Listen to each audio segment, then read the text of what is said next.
Welcome to MMA Wales podcast number 14. We are joined with our regular MC Ricky Wright and also the European champion, IMAF, was it youth? Junior European champion. Introduction. Okay, Ricky's going to take over. Ladies and gentlemen, the new IMAF European Open Junior welterweight champion, Roan Crocker.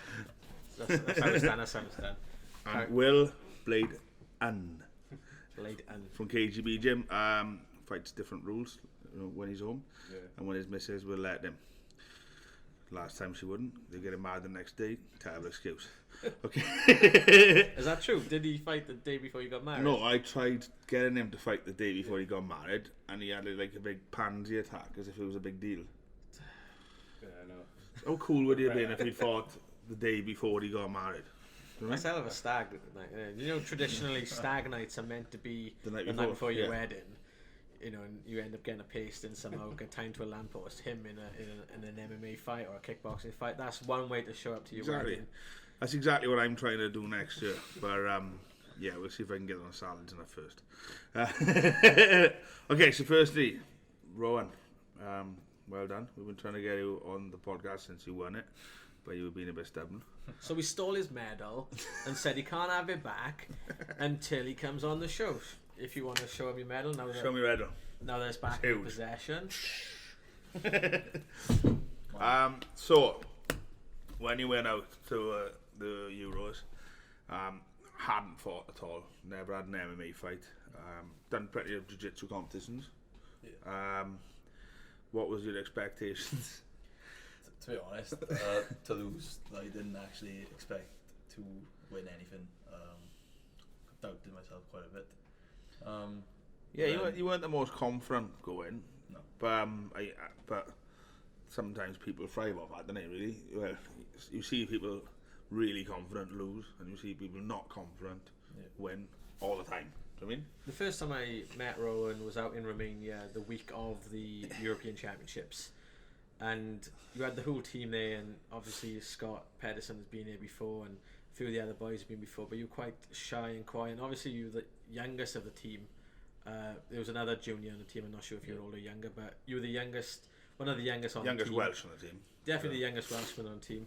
And I, as an MMA MC, I've never seen you before, because people who would know you from the jiu-jitsu and the grappling, but you had this shy persona, and then you fought on the very first day and you blitzed your opponent. Was it you won a decision on your first? Was it against the Romanian guy? Yeah, was the favourite apparently to win the division.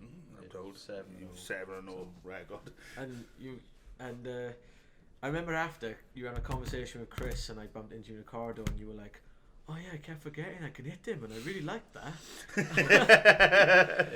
He was calling up, like I'd be trying to pass without punching him, or I'd be in half guard without punching him, and then he'd be calling up like, "Oh, you can punch now," and I'd remember, and I just go, "Oh yeah, right, okay, I can punch you now," and I can start raining down shots. Like, which is good. Shows how teachable you are, because a lot of people, like, you know, they can't hear you. Like I trained with Will for like 10 years, and I shout at you now, and you still, I think, get your head out the way them punches, and you still get punched in the face. So the fact that it's a testament to the jiu-jitsu competitions you've done with Chris. Yeah, of course, as well, because he has been cornering you for them, and then obviously he doesn't shout punch him in the face then. No. But like I'm telling you, it's quite a hard thing to listen to your cornerman when you're fighting. I feel like my my ears sort of like tune in for that, like voice, when like something like in your ears, like it's just I'm there. He is distinctive as well, which is handy. Yeah, it's quite pretty fairly loud. Like Chris has got a worldwide reputation for his cornering now, because he's so precise and calm, and yes please, no thank you, no, take your time, it's there if you want it. It's up to you. He always calls a full name as well. Yes, Brett Johns. I mean, there's only one Brett there, Chris. Which, I don't know, it's not a bad thing, but it's funny. So, I mean, that was your first fight was on day one. You had a couple of days off. And then you fought again on the semi-finals against Italian Leonardo Oliver. Yep. Tell us how that fight went. Yeah, let's talk about that one. It was a second round TKO with a mounted crucifix. Was he the one you didn't like? Yeah, I didn't like him really. Cause, Explain why.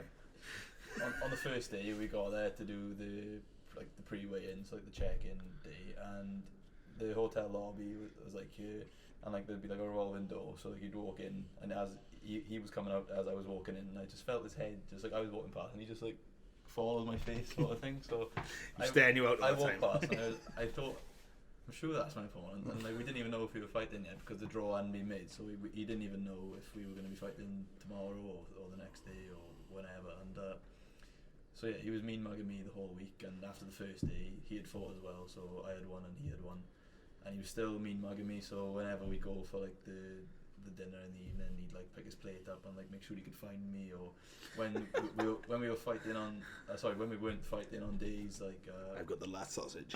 when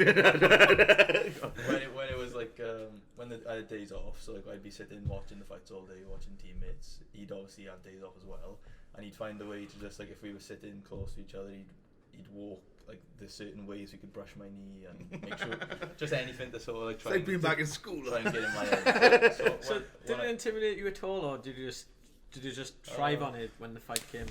I don't. I'm not a very like aggressive sort of person, so it takes a lot for me to sort of start being like really aggressive and annoyed at him. So it didn't get me sort of, I really want to hurt you, but like when I did have that opportunity then to like make him, you know, sort of pay for what he had been doing all week, like I didn't say no. So Did you shout at him after the fight, or was it after the first round? I can't remember. it was after the fight. I like shook hands with him as soon as like I had got the finish, and I was like standing in the corner, and he was like staying on the floor, and I was just like saying under my breath, like staring me now, and like, brush my knees now, and like eye me up now, because like I just don't know what sort of ego he had to think that he could just like stare me out all week. And, So whenever I've fought in the past, it's been enough times, whenever like people come up to me shaking my hand and all tidy and stuff, I've always been more concerned then than when they do that, because I think they're hiding behind something most of the time. It's different when you're trying to build a fight. Do you know what I mean? But I felt like it was like a strange experience, because obviously the jiu-jitsu community is fairly, I don't know, placid and like nice to each other, so you can find out you're fighting each other on like a grappling day, and you're just like, oh, hello, how you doing? Like, we're gonna grapple now, and then you go grapple, and then you're still friends afterwards. But I think if you did that for an MMA fight, they would, like what he tried to do, and it was just like a strange feeling for me, because nobody's ever tried to mean mug me for grappling, but. So it felt good then getting that win and then a place in the final. Especially with ground and pound, isn't it? I remember the fight. The crucifix was on for a while and kept peppering away, and the finish came in the second round, I believe. Such a great way to win. So I remember the entire time out there, we'd all eat together, and everybody some of the boys who'd lost their first fight would be just scoffing their faces, and Chris would be like, oh, you can lick a lettuce leaf now. So, how hard was that to maintain your weight over the course of the week? I'm not sure if you're aware, but I had a bit of a like scare on the first day we got there, because I was a kilo underweight. So Chris had said to me to don't eat anything bad, but just eat clean. So I thought, alright, okay, I'm just gonna have like a lot of fruit and a lot of clean food. So I managed to get a lot of dried fruit. So it was like apricots and sugar spike prunes and stuff like that. So I had a bit of an ordeal there. My weight had gone up too far, and I thought I wasn't going to weigh in properly the next day. How much did you go up to?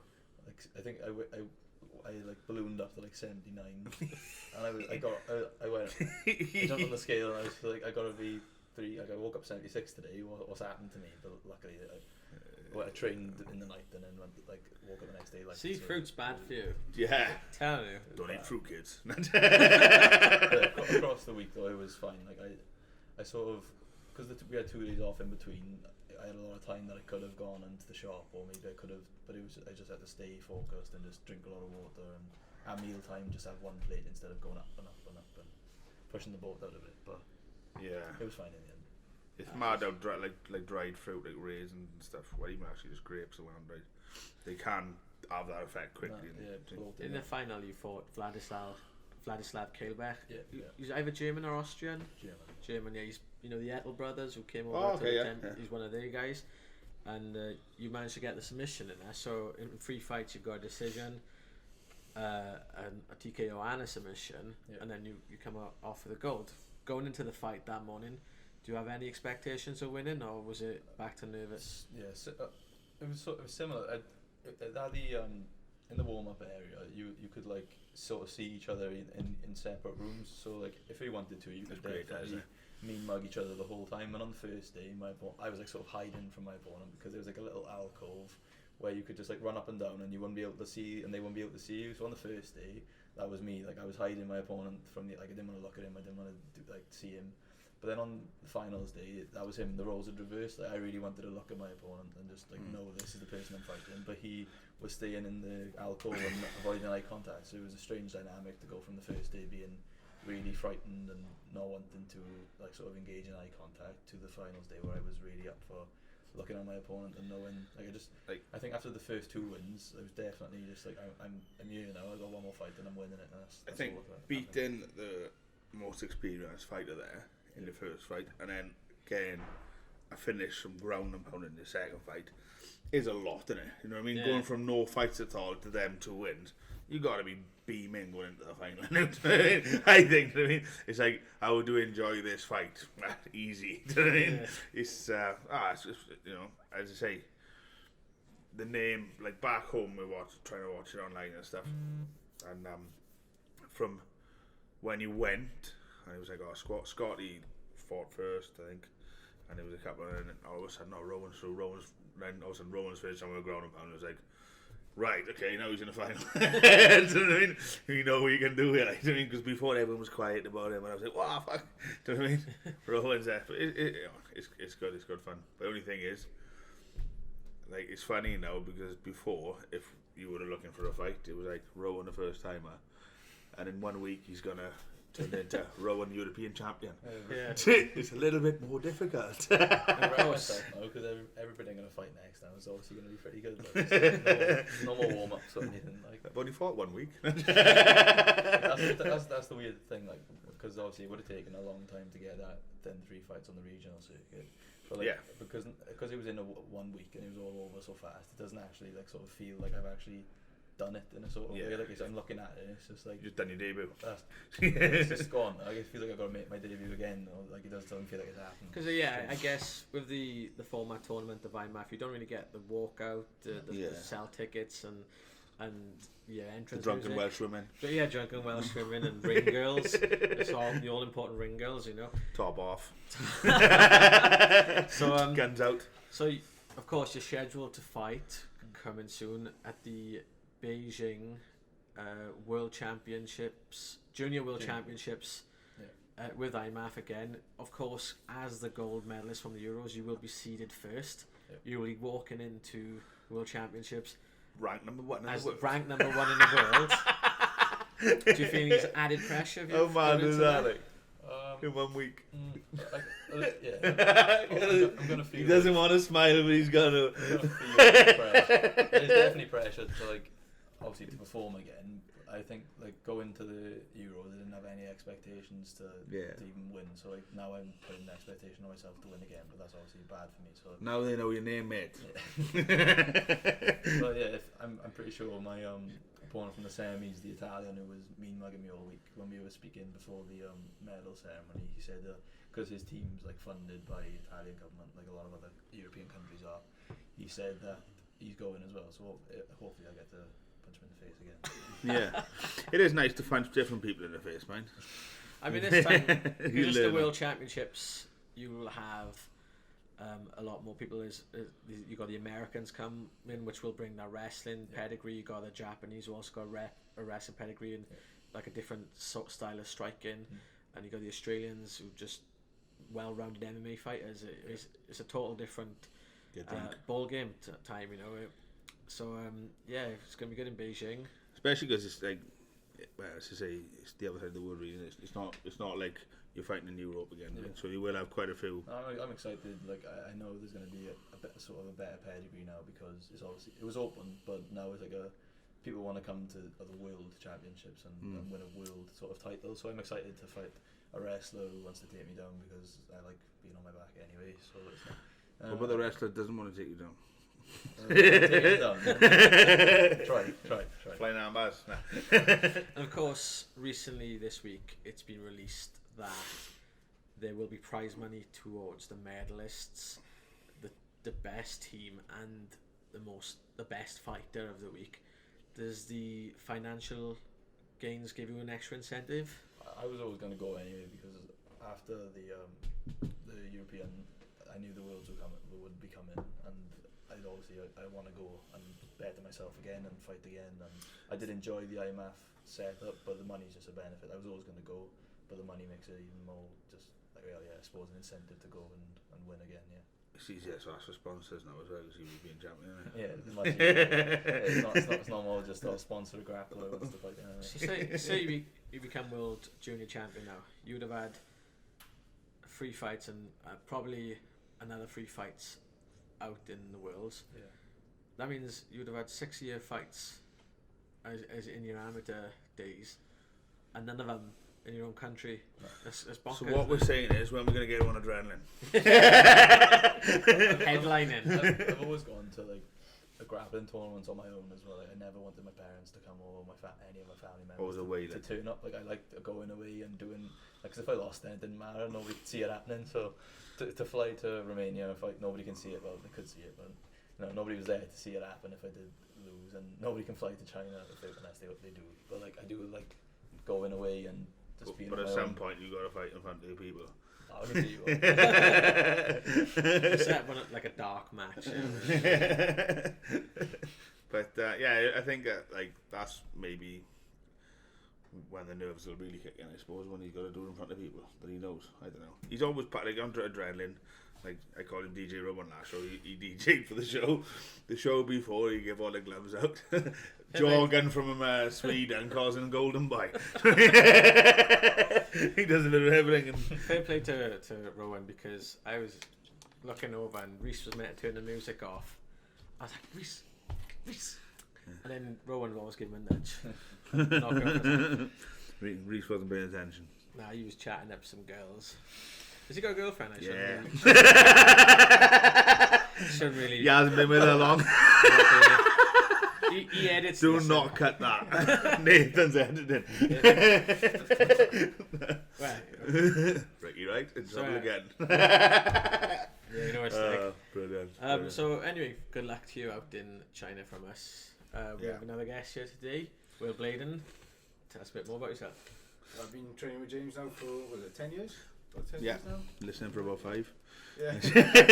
Yeah. Yeah. Obviously, the last couple of years, you haven't been that active because of your. Tell me what you do, Will. In the military, so I don't really get to come on that often anymore. He's a medic in the military. Yeah. Yeah. So Will's only actually home because they changed their mind about you being away. Yeah.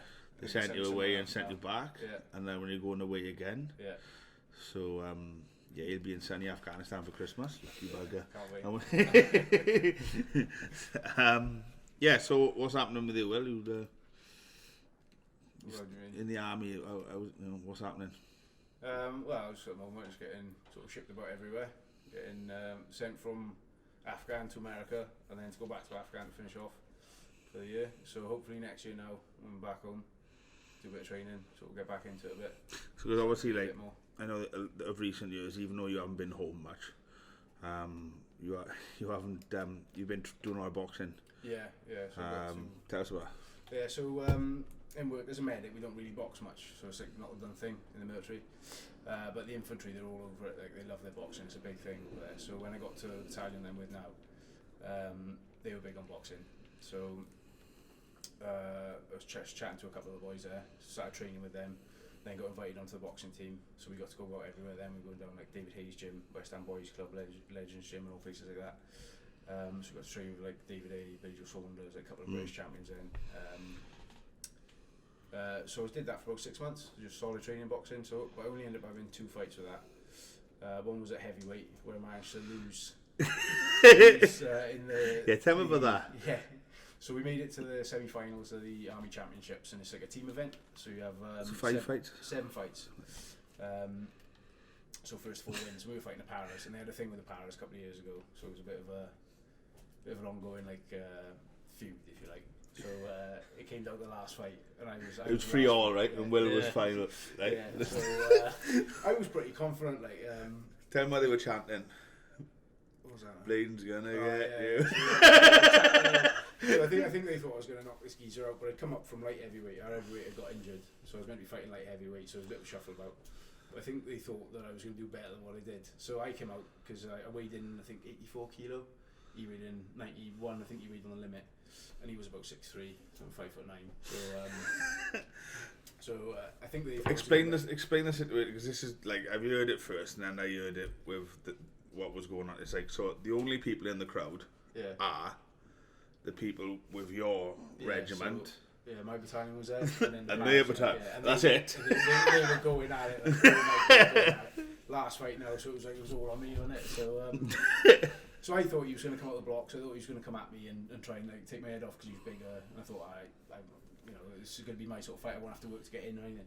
And he didn't. He just jabbed my head off. So it was the complete opposite of what I thought was going to happen. Bladen's going to get you, and he's just like... Yeah, so... and obviously the score is different, isn't it, to like K1. Yeah, so like, the sort of fighting I'm used to. So I probably would have won had it been a K1 fight because I took the centre of the ring. Kick him? No, I wish I had. Get 3 warnings. I would have.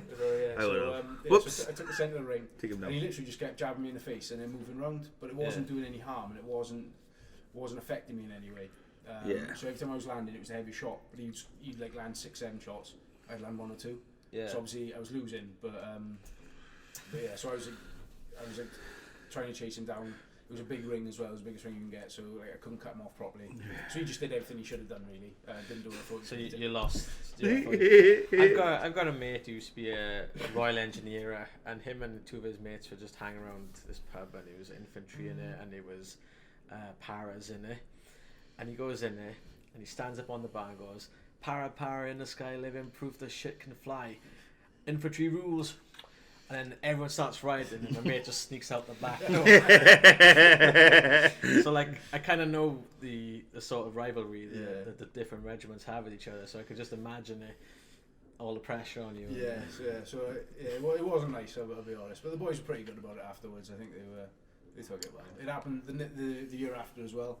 Exactly same thing happened again when I got down to the heavyweight fight and they lost in the heavyweight. But he did tear his bicep halfway through the fight. The heavyweight did carried on. But, hold on. Yeah, but he lost as well. So twice in a row that happened to him. But I managed to fight again then in they had a battalion competition then, so I managed to win that though.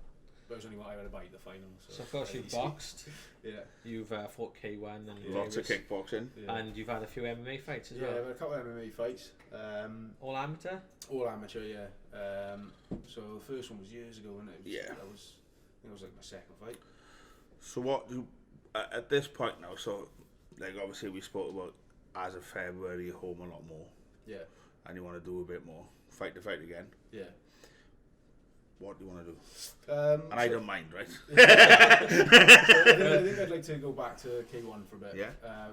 2-3 fights K1. I wouldn't mind throwing a bit of MMA in there, but it's just having the time to commit because it's not something you can sort of just have a go at with a K1. I've done it for so long. I can. Yeah.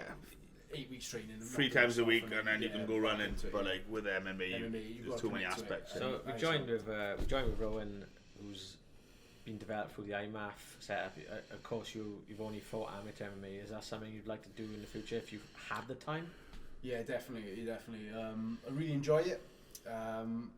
Unfortunately, I haven't got the tools to do it, if that makes sense. So my grappling is not great.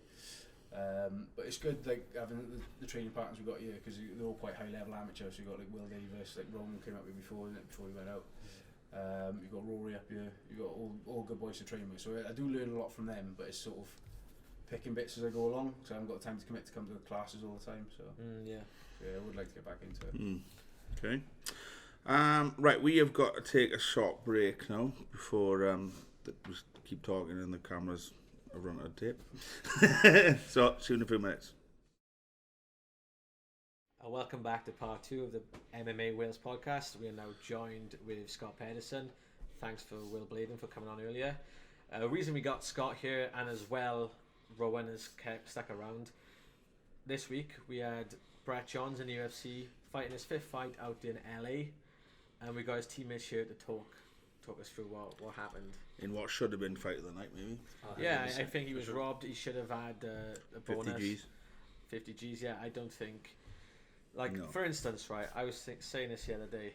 If that fight was in Pride in Japan 15 years ago, they'd be building statues of Brett on the streets of Tokyo. You know, and he'd have his own like shaving advert and stuff out there because He's a superstar over there. because you know you can. There's losing and there's losing very good, Yeah. and that's what he did. He lost and. All this stock rose up.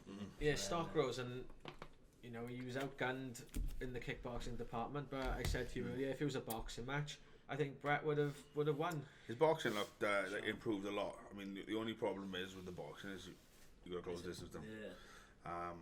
And the boxing stance is a lot wider, and that's obviously what he's been working on. Opens you up for the kicks. And you're open to the leg kicks. And I know in sparring he'll take a few leg kicks to get in, but nobody in sparring is trying to break his leg. Yeah. That's kind of the start of the problem. You know what I mean? I think every problem after, well, other than the guillotine wasn't a problem. How do you get out of them? But yeah, what do you think, Scott? Obviously, like you've boxed and you've done British K1 champion. You've done a lot. See, when I'm like training with him, it's like I find it really hard to like. I don't know what it is, but he's just, especially when it comes to the grappling, first of all, like he's hard to touch, hard to get anything off on him, do you know what I mean? When it comes to the striking, like his striking, as you've seen in the fight, is proper aggressive. Yeah. So I think the only downside to that is he'll take one to give one. Yes. And against, obviously, the top 10 level. He takes a lot of leg kicks to get in the gym, but they're not heavy leg kicks. Yeah. But like when he's in tight, his hands are ferocious.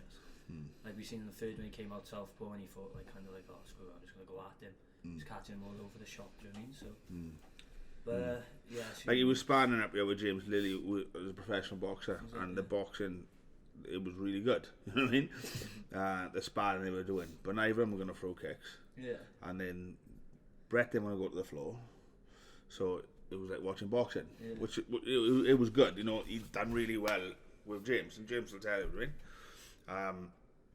All I could think is I'd be kicking you. Do you know what I mean? I'd be kicking you and I'd be kneeing you all the way through. It's like you can have tough sparring, but everyone knows there's different intensity when you're fighting. Do you know what I mean? You're trying to hurt them, they're trying to hurt you. It's like in sparring, like usually it happens sometimes. You hit someone hard, they go sorry. Do you know what I mean? You feel a bit bad for landing a big one. But I want to spar with you, so I love apologies when people hit me too. But like, yeah, I mean, Scott, he spars like he fights. He puts loads of volume in. Do you know what I mean? volume fighter. Huh? Volume fighter. Yeah, I mean, maybe. That's the things we like started to tweak now, especially going into the Asians. Is I feel like you probably know this as well. Like if you tell me to do something, I'll do it. Yeah. But like when it comes to like when it comes to tell that story. I tell you now, yeah. When it comes to like drilling a sequence, like I'm happy you can show me one technique and I'll drill it for the whole hour. Do you know what I mean? Like you trained her when he was young. Yeah. And I said, look, you've got to be this volume striker, but you do 5-6 strike combinations. And then add number 3 and number 5 need to be power shots. Not everyone. Do you know what I mean? Whack, whack. Do you know what I mean? I think that's the definitely thing that we've been missing out, and like especially when it comes to the MMA, because I was coming from like a kickboxing and striking background, I wanted to get good at wrestling. Yeah. When I fought, so after every like combo I'd throw, it'd be boom straight onto a double, and that's like ingrained in me a bit too much. If you've seen it like for my first fight from the IMAS, I am against a cage. I was catching with a lovely strike. Should I say then put him away, but no, I shot under for the double. So it was ingrained too much. I think now, instead of sticking to like the drills, just open up my creativity in my fighting instead of just do this. Yeah, and I think the power, like when you put the power shot in. So when I was to kickbox, for example, I'd always like try and land a powerful jab at the beginning of the fight. So then every time I threw a jab after, they do everything they can to parry that jab. Yeah. Most of them jabs I threw thereafter were feints. So I think that you've got to apply a power shot. Otherwise, everything you throw, they're going to try and walk through. Because again, Brett is the sort of person, and there's plenty of them, who will take a shot to give one to get past and add it. Like take 1 or 2 to add 4 or 5. And it's not always a bad thing. My coach Andy used to say, sometimes you've got to take 1 to give 3. Do you know what I mean? Like I'd rather not take any and give 1. That was my way. So like everything I'd done, and the power shots then were like the ones that later on in the fights when you think they flinched because you'd applied that power. So there's more than one place for it. You know what I mean? Let's take nothing away from Brett. Oh. He's the most successful. He's the most Welsh successful MMA Welsh fighter. fighter of all time up until And he's now. still young. He's only 26. And only 26. He's stepped up, and He's only again, 26. 2 decision losses. He hasn't got finished. He's got too much heart to get finished. He knows exactly what he needs to do next now, because he knows where to improve. He knows himself. It's hard. He knows exactly what to work on, and that's the type of guy he is. And you train with him day in day out. You His know there's IQ no for one. Fighting is through the roof. So he's probably watched that fight so many times now. He's like so annoyed himself. He's gonna make changes. I think because he's been working on his boxing. This is what I think is happening. He's working on his boxing for a while. He fought Aljamain Sterling, who is a kicker and fights at distance. He's come at him with boxing, and from that they've seen that he's got that boxing stance and the leg kicks there. Obviously, he's got to change that now. Yeah. Once he changes that, I don't think all of the aspects his clinch. You haven't got to work on his clinch. No, that's like solid. Steady boxing is good. Yeah, it's just the leg kicks, the blocking all types of kicks to make the boxing work, and they won't take him long because he's a sponge. Exactly. You know what I mean? He is a sponge, and these are top 10 guys. They're talking the best. Yeah, I mean, on the planet, do you know what I mean? But I think with Brett as well, he had his first 2 fights, really good, enjoyable performances. And then when he won with the calf slicer submission, he went viral. Everyone was talking about him. Yeah. So he couldn't. his stock went up too high then. Yeah, he couldn't fight around the fringes. He had to be amongst the fringes, and that's what happened. And straight in the rankings.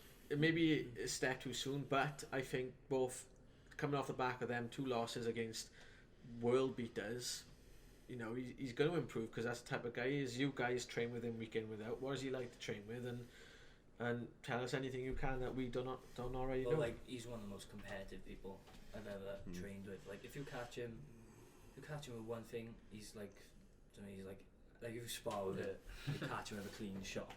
Sometimes you think, he's gonna come at me now, so I just go and flush, and he's there trying to take your head off. Which is, at the end of the day, people will think it is like maybe a bit of a silly thing to do, but that's how you improve. That's how you get better. Do you know what I mean?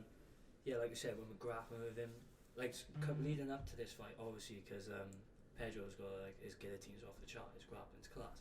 But he was letting us set a full guillotine on him, and that's why you've seen his escapes were so good. Do you know what I mean? Yeah. So he's willing to put himself in those places to get better. Like, especially when you see higher people up, they kind of they don't want to risk getting beaten up in the gym or something like that. But he'll put himself in worse positions just to benefit himself.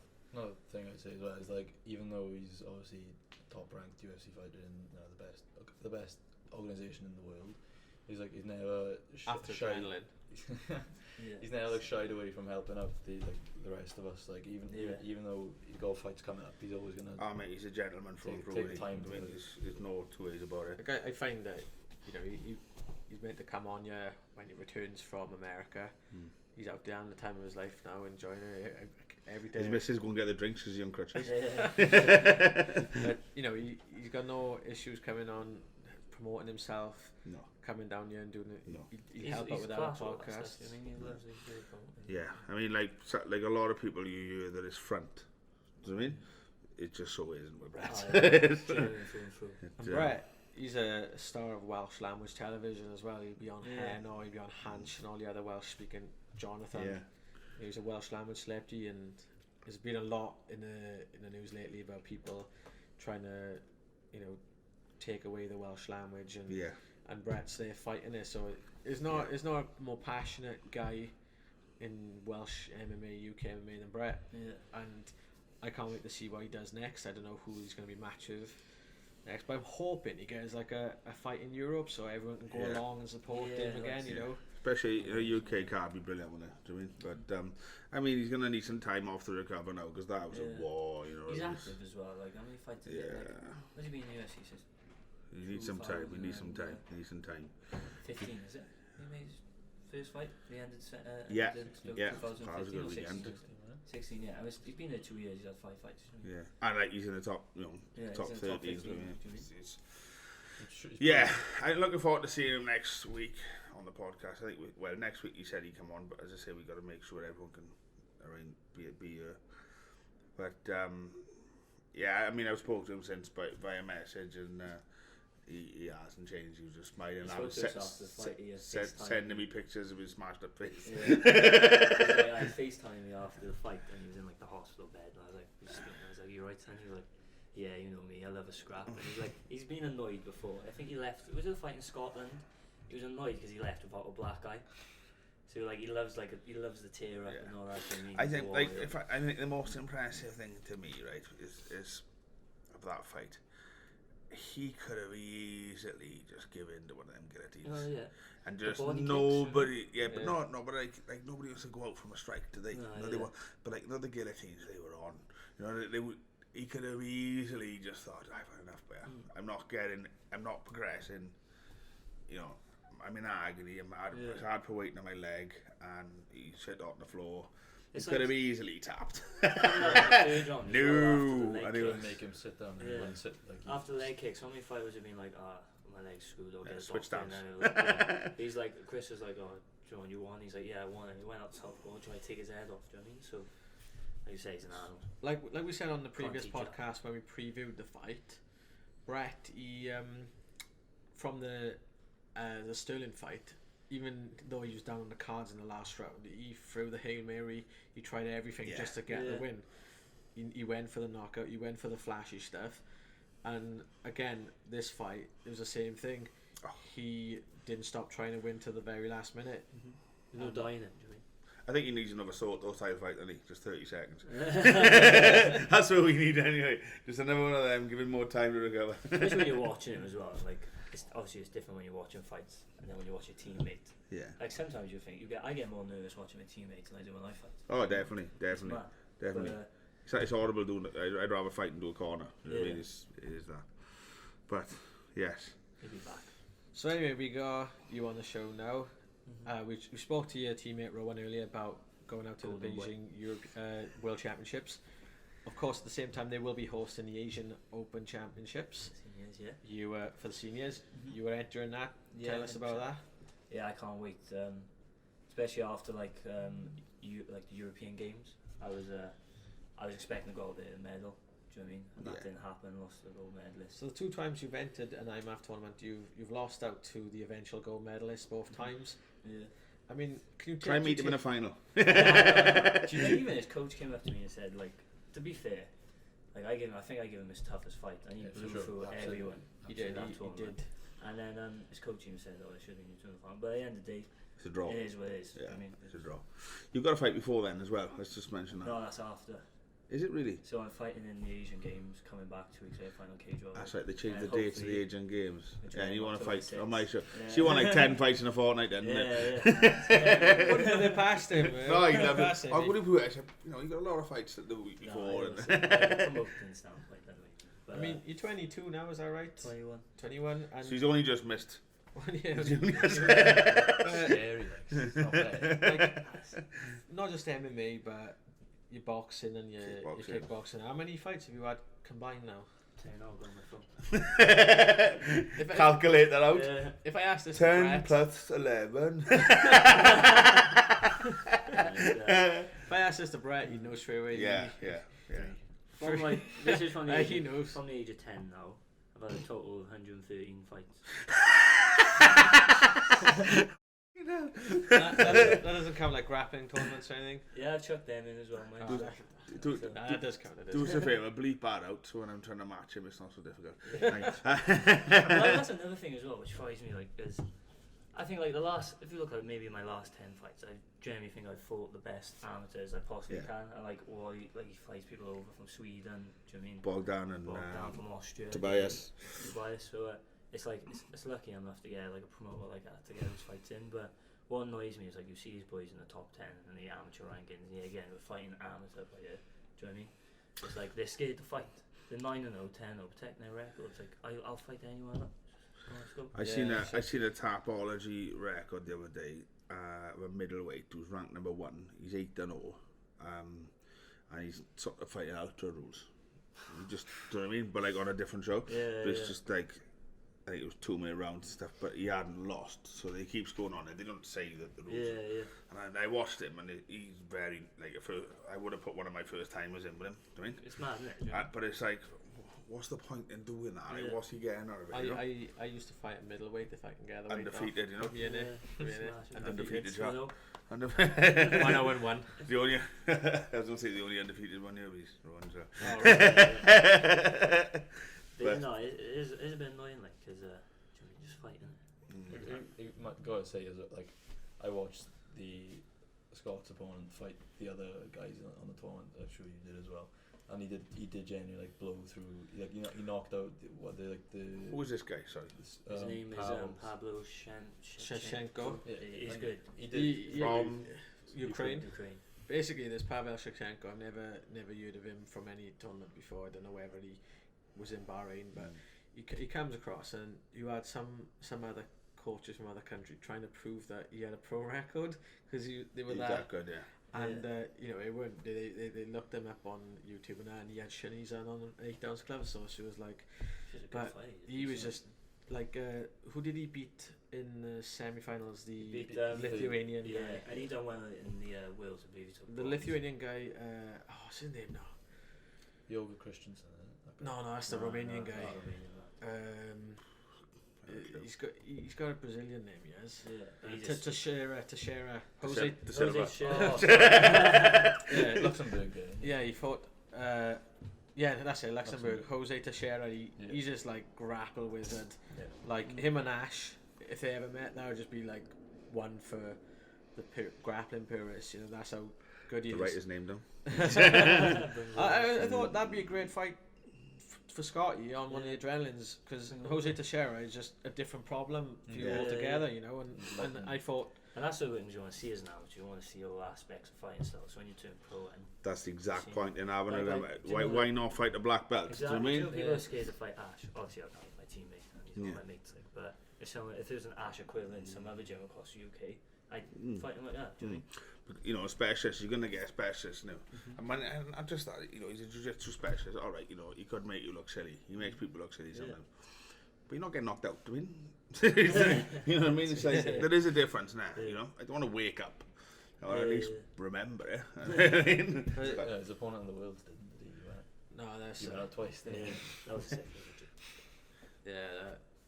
that Shevchenko, he was a beast, he was. But does it take comfort that even though you lost early on in these tournaments, that you lost to the eventual gold medalist? No, it pissed me off. Even more.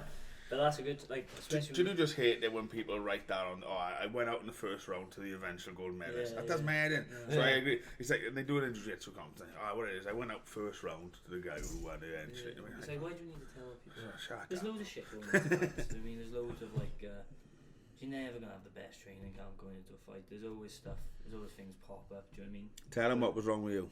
There was nothing wrong with me before a fight. But, No excuses. Nah, there's no excuses. But yeah, I think like that's the thing I like about the IMAFs is do you look at all the amateur boxers like Lomachenko and they're the best in the world. They've had like 300 amateur fights. Yeah. I'm not saying I'm gonna have 300 amateur fights, but I tell you what, I'll give an example. Aiden, right? So Aiden has gone on Brave on his second fight on a big organisation. After a big amateur career, all right, not as many fights as you, but the IMAFs in this country we weren't really going as much then. He went to one of his own. You went to two. He went two Two, sorry. But as I say, Aiden now has got the confidence after one fight that he can jump in with Brave. I mean, he won, do you know what I mean? And now he's there, and it's got to be his amateur career that's got him recognised there. And if you don't have that, and you just go into the pros, you got to like. It's going to take longer. You're not going to be to fight every other week when you're pro. Do you know what I mean? Exactly. It's the game is changing. It's changing towards the way the boxing's going, and I like it. Yeah, I think it's brilliant. I'd like to see with IMAF as well them sanction more local events, because Exactly. if they had like Four some sort nations. of like if they had some sort of body where you when you fought Bogdan and where you fought Tobias both on adrenaline, if that had some sort of IMAF sanctioning, you could have been ranked. Yeah, and put then into there the would have been rankings. More of like it helps towards like the so you would have points. I think it is going towards that way. Like as you're saying, the officials that are on adrenaline from the IKF or the ISCF, they done the IMAF course with Mark Goddard with us the other day, didn't they? I think it is doable. Do you know what I mean? I think the UK has to catch up more. Yeah. Do you know what I mean? Because we need more officials that are qualified through them rules, you know. But like if you were with victories over them guys, if you were ranked, then you could have been seeded higher, and then you might have met Pavel in the final, and you because you were the does the seeding make a difference on the draw? I think if there's a bye, so say like because lightweight, welterweight are normally no stacked divisions, but say there was a bye, the top seed would get the bye. Do you know what I mean? So okay. Yeah, and also they get the top seed won't fight the second, third, or fourth seeds. They will all fight. They'll split them first and then draw, is it? Yeah, because they're likely to have fought each other in the past as well, and they also put teammates each side of the bracket. So if they do fight, they'll only meet in the final. Okay, interesting. Which happened a couple of times out in Romania. Did they mess it up in the Worlds with the two British boys? Was it like Connor Hitchens and Shoaib Abusive? Where they messed up and put them in the same bracket and they're both in the semi-finals? Yeah, that was in Vegas, and what happened there, that's when they decided that like from now on we're going to split the countries as well as the seeds down different brackets.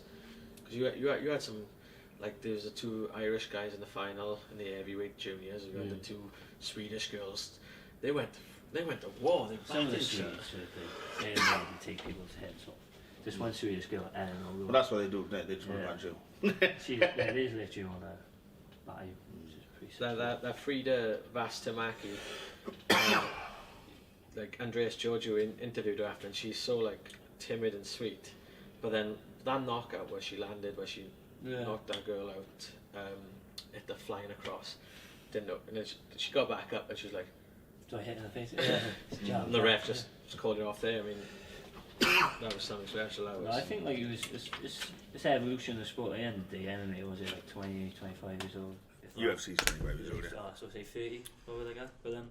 Well, it was far later. Yeah, 20. UFC as MMA as we know it is 25 years old. Yeah, it's like a young sport, isn't it? So you're starting to see this now, and I think didn't they say something about 2028 they wanted to be in the Olympics or something? Yeah, and apparently when eventually they're going to have it as an exhibition sport in the Olympics, so it'll be out during the Olympics, but it will be officially part of the Olympics. Yeah. They'll see how it will run alongside the Olympics. I think it'd be the most watched sport in the Olympics. I think now, because it's the fastest growing, isn't it? And where it does look like an amateur setting. Like you watch it, if you're watching the Worlds, you had like the countries, you know what I mean, up in the corner of the TV, like the rash guards. The only difference is the rash guards aren't as you're wearing the flag and stuff. Like that's what you see with the other countries. It's like with the IMAFs, everyone's got the same kit, isn't they? It's just it'd be cool if you could put like, I think don't they let you print on the shorts like GB if you wanted to. It'd be cool if they had like a little flag or something. But anyway. Eventually, like that's why they've introduced the rash guards and the shins and the colour system. If you look at the early IMAC tournaments where like Aiden and Josh Ellis competed, but they wanted to visually make it different from pro, so you could turn it around and be like, that's amateur MMA, oh that's pro MMA, and they've done that really well. And I mean, I'm looking forward to these Asian Games now with the financial incentive, and I think it's another groundbreaking event for IMAF. 100%. Right, just before we finish, obviously these lads, when they go to these championships, the IMAFs, it costs a lot of money, so they get sponsors involved and that, and we can't thank them enough because they wouldn't be able to go otherwise. So anyone who's interested in sponsoring any of these, either these two or anyone else that represents Wales or Britain, please contact them. Any sponsors you want to thank for the previous for the Euros? I was like Bar Tom's who sponsored me, Phil Regan was going to help. Total Fitness gym. I got another clothing brand coming on, so I have to plug them. But no, I'm doing. Everyone who like helps us, so we really appreciate you. Like, you're helping our dreams. LSP as well. Yeah, Ricky Langland. Ricky Langland, yeah. Sorry, Ricky. I didn't get any sponsors for the Euros because nobody. So the champ wants some sponsorship. Yeah. No sponsors. Nobody knew who it was, but thanks to everybody who donated to like my GoFundMe page. It does help. Keep an eye out for them guys next time. Everybody who like dropped me a message saying good luck, and my family, training partners, And everybody who donated to me in some shape or form, it's massively appreciated because I couldn't have done it without you guys. Basically, they're fighting in China, right, which has a population of 1 billion. And a lot of them are going to tune in to watch it because it's going to be on national Chinese television. So if you want your brand so in front of 1 billion people in China, get sponsoring these guys because they will represent you well. And when they'll be on that podium with their medals, you'll have a second one around his neck. They're going to see your brand there as well. And he'll have his first one. He deserves it. So get in touch, guys. Thanks for watching. Next episode, we will have Brett Johns here. I say whether he likes it or not, but he loves it. Thank you. I'll see you then.